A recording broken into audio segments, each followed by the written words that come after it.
Wapendwa taifa la Mungu, herini kwa sikukuu ya Epifania. Leo mama kanisa anaadhimisha sherehe ya Epifania, yaani kujifunua kwa Bwana.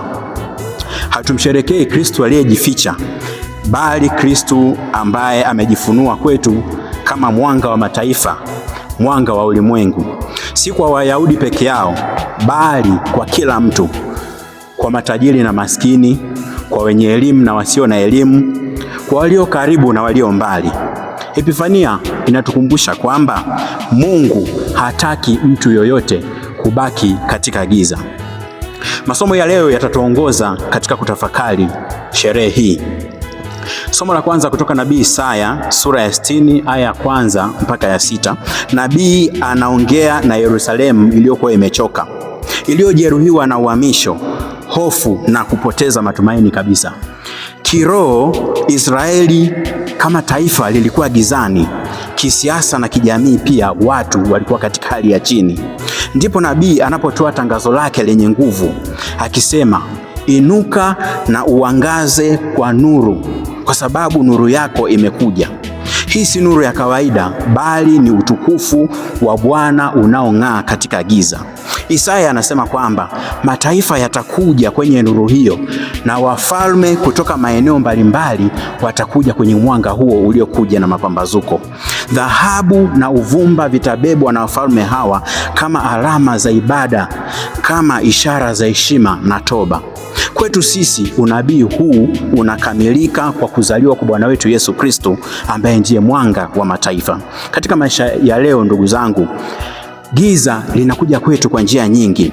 Kuna giza la umaskini na ukosefu wa ajira, kuna giza la migogoro ya kifamilia, kuna giza la kukata tamaa hasa kwa vijana, kuna giza la dhambi na kupoteza mwelekeo, kuna giza la chuki na kutokuelewana, lakini pia kuna giza ambalo ni hofu hasa kwa wananchi.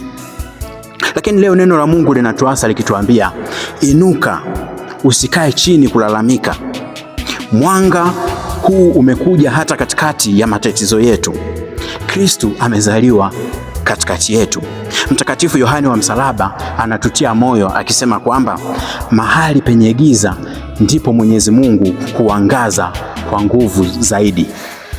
Somo la pili kutoka waraka wa Mtume Paulo kwa Waefeso sura ya 3 aya ya 2 mpaka ya 6.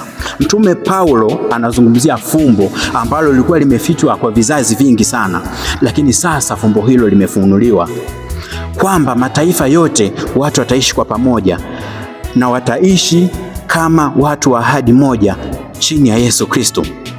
Somo hili lina mantiki sana, hasa kwa wakati ule. Wayahudi waliona wokovu kama ni jambo lao binafsi, lakini Paulo anavunja mipaka hii ya kikabila, ya kidini na kiutamaduni. Katika Kristo hakuna mgeni, katika Kristo hakuna mtu wa daraja la pili. Katika ulimwengu wa leo, ndugu zangu, tunaweza kuwa watu wenye hali ile ile ya Kiyahudi, pale ambapo tunawatenga wengine kwa sababu ya makabila, pale ambapo tunawahukumu wengine kwa sababu ya historia zao, na pale ambapo sisi tunajiona kwamba ni bora kuliko wengine. Lakini mara nyingine pia hali kama hii ya Uyahudi inakuja pale ambapo tunawahukumu wengine na tunawaweka nje ya jumuiya zetu na makanisa yetu, tunawafungia milango. Ndugu zangu, katika sherehe hii ya Epifania tunajiuliza swali moja tukisema kwamba, je, kanisa letu ni nuru inayowavutia wengine au ni ukuta ambao unawazuia? Mtakatifu Papa Yohane Paulo wa pili aliwahi kusema kwamba kanisa haliishi kwa ajili yake peke yake, bali linaishi kwa ajili ya ulimwengu mzima. Katika somo la Injili ya Mathayo sura ya 2 aya ya 1 mpaka ya 12, Injili ya leo inatuletea simulizi la mamajusi, ambapo kwa mapokeo ya Kristo mamajusi hawa ni Mekioli ambaye inasemekana kwamba alitokea Uajemi, Gaspari ambaye inasemekana kwamba alitokea Uhindini au katika bara la Arabia, na Batazari ambaye inasemekana ametokea Afrika, hasa katika maeneo ya Ethiopia. Mamajusi hawa walikuwa ni watu wa mbali, watu ambao hawakuwa wa taifa teule, lakini wenye mioyo iliyokuwa inatafuta na inamtafuta Mungu kwa kiu. hawakuwa watu ambao walikuwa na maandiko, bali walikuwa ni watu walioongozwa na nyota. Hawakuwa watu waliokuwa na sheria, lakini walikuwa na kiu ya Mungu. Walitembea safari ndefu sana, waliuliza maswali mengi sana kila walipopita, lakini hata pia walikosea njia wakaenda kwa Herode, lakini hawakukata tamaa katika safari hii. Mwishowe wakakutana na Kristo, wakakutana na mtoto Yesu, wakaanguka kifudifudi na wakamsujudia.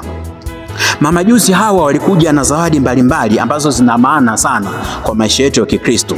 Dhahabu inaonyesha Kristo ambaye ndiye mfalme, hivyo inatuita sisi kumpa Yesu Kristo nafasi ya kwanza kama mfalme katika maisha yetu.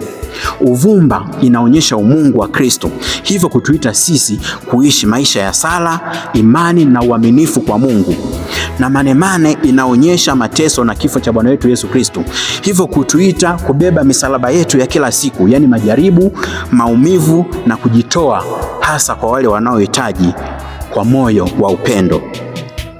Kwa upande mwingine tunamwona Herode ambaye yupo karibu na ukweli, lakini moyo wake umejaa hofu, wivu na tamaa ya madaraka. Anajua maandiko, lakini maandiko hayo hayamgeuzi katika maisha. Injili ya leo, ndugu zangu, inatuuliza kwamba sisi, je, ni mamajusi au ni Herode? Je, tunatafuta ukweli au tunalinda maslahi yetu binafsi?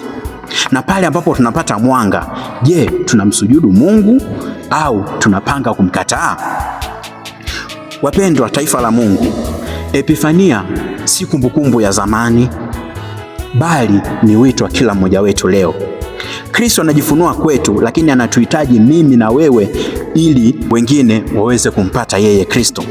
Katika familia zetu, katika maeneo yetu ya kazi, katika maeneo yetu ya jamii, je, maisha yetu yanaongoza wa Kristo au yanawachanganya?